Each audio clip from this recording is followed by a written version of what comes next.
Это очень важный день, это исторический день нашего народа и нашей Якутии.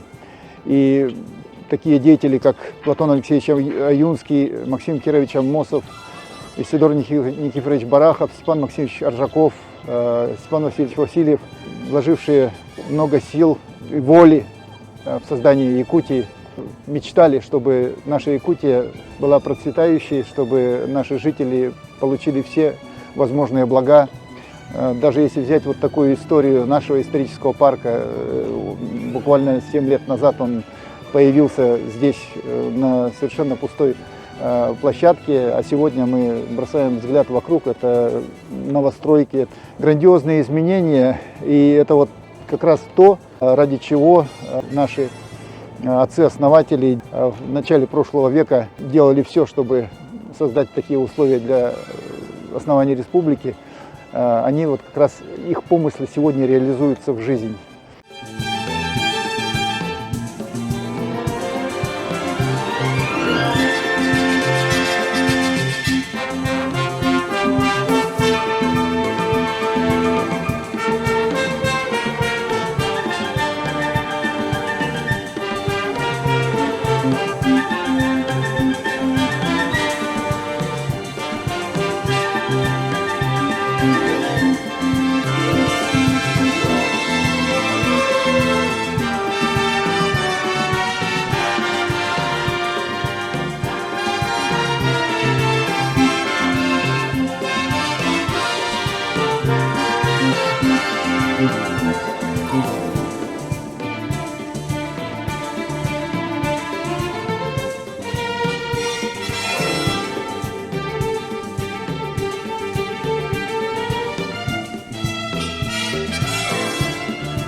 Нам всем процветания, успехов, чтобы мы верили в свою страну, в свою Якутию, и чтобы каждый из нас вносил свой вклад творческий, в спортивных достижениях, в экономике, в строительстве, в том, где каждый из нас может реализовать свои знания, опыт, талант в развитии своей республики и своей страны.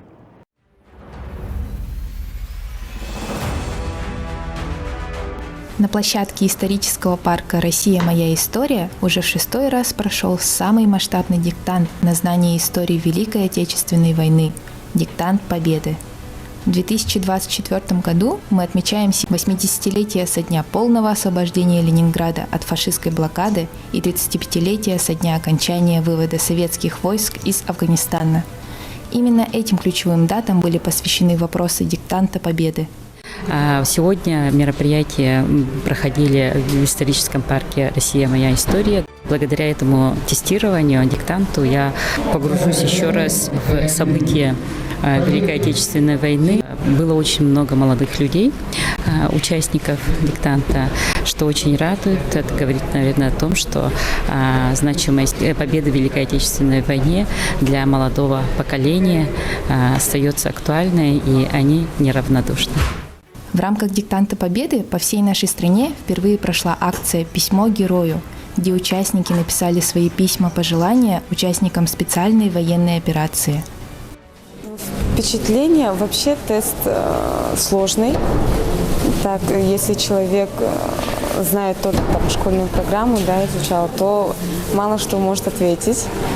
Вот. Но для кругозора очень хорошие вопросы, в принципе, чтобы изучить историю России. А так, я считаю, то, что проводятся такие мероприятия, это очень хорошо, развивает, получается, для молодежи, да, дает шаг к тому, чтобы они познавали вот историю своей родины и гордились ей. На мероприятии присутствовало 300 неравнодушных граждан, из которых приняли участие 145 человек в возрасте от 12 до 65 лет. Я прошел диктант Победы, и он мне сильно понравился. Были вопросы, о которых я почти никогда не задумывался. Столько новых знаний пришли ко мне. Это очень хорошо.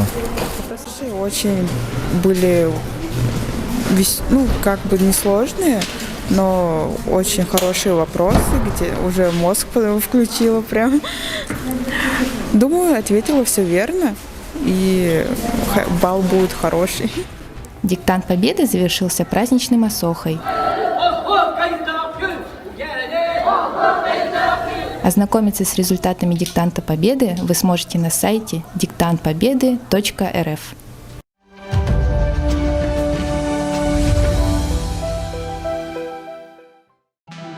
В Якутии появилась выставочная экспозиция, посвященная столетию правосудия, которая развернута в историческом парке «Россия. Моя история». Ровно 100 лет назад власти молодой республики приняли решение создать учреждение, которое специализировалось бы на рассмотрении гражданских и уголовных дел. Изначально, с момента учреждения главного суда нашей республики, целями и задачами было с учетом специфики нашей республики, которые сохраняются и на сегодняшний день, поскольку мы самый большой субъект нашего государства, у нас очень сложная транспортная схема, небольшая плотность населения, но тем не менее те функции, которые возлагаются на суды республики, в сегодняшний день мы должны сказать о том, что республика достаточно достойно занимает место среди судов Дальневосточного федерального округа и 9-го кассационного суда общей юрисдикции. То есть я хочу сказать о том, что относительный показатель утверждаемости судебных решений нашей республики находится на достаточно высоком уровне.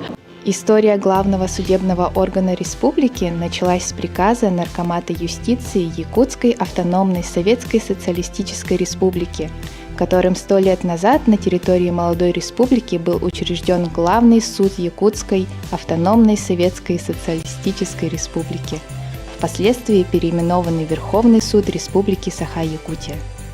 В Верховном суде тоже стараемся поддержать традицию, чтобы наши люди, которые проработали до нас, с нами, после нас, тоже показывали по всей республике.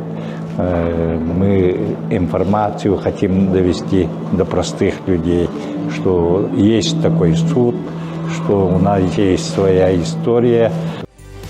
На выставке исторического парка «Россия. Моя история» вы узнаете столетнюю историю развития Верховного суда Якутии. –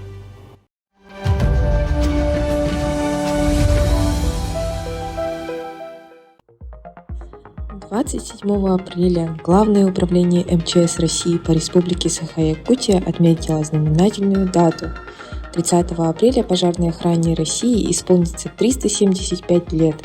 Состоялась официальная часть торжества. Праздничное мероприятие открыл приветственной речью Павел Гарин, начальник Главного управления МЧС России по Республике Саха-Якутия.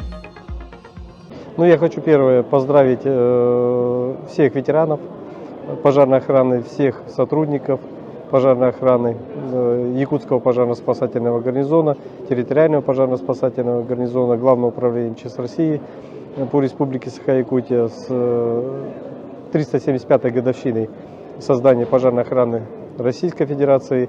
Одновременно этот праздник совпал, и мы отмечаем в день 27 апреля, в день нашей республики, Республики Саха-Якутия. Я хочу также пожелать здоровья, благополучия всем людям, всему населению Республики Саха-Якутия, пожелать всем здоровья, благополучия, мирного неба над головой, и заверить, что пожарная охрана Республики Саха-Якутия, Главного управления всегда будет на страже, оберегать, защищать.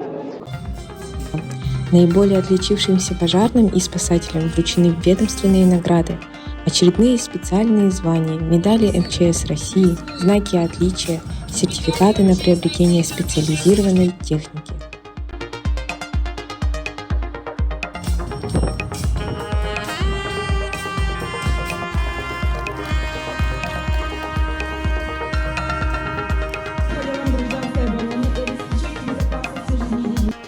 Внутри музейного комплекса расположилась выставка. Его задачи входят это аэрофотосъемка населенных пунктов, прилегающие реки, которые подходят под зону затопления, поиск пострадавших, замеряет уровень радиации, так как он имеет дозиметры в виде тепловизоров, имеет, что может снимать видеосъемку в ночное видение, и обычные фотокамеры и видеокамеры. То есть его задача передать информацию главному управлению на текущий момент. Посетителям и ветеранам представлены элементы практической работы огнеборцев, отработка последствий ДТП, боевое развертывание с подачей пены и воды, пожарный кроссфит и другие. Ну, как бы сказать, вот эту первую машину, которую я покупал, вот это самая первая машина. Вот сейчас техника поступает на вооружение пожарных. Ой, то, что на чем мы ездили, это небо и земля. Это абсолютно. Мы вот только вот, с ностальгией смотрим вот на старые машины. В рамках празднования на площадке исторического парка «Россия. Моя история» прошла выставка специализированной техники МЧС Якутии. Было представлено более 20 единиц техник нового образца спасательных и пожарных подразделений, которые предназначены для работ в суровых условиях северного климата.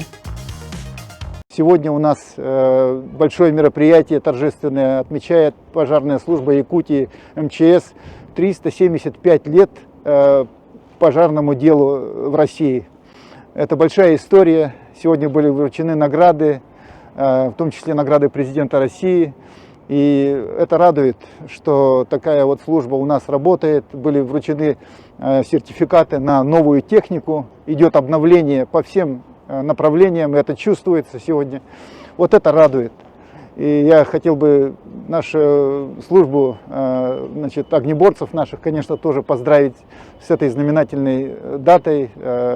30 апреля – это День пожарной службы России. Поздравляем огнеборцев России с 375-летием пожарной охраны.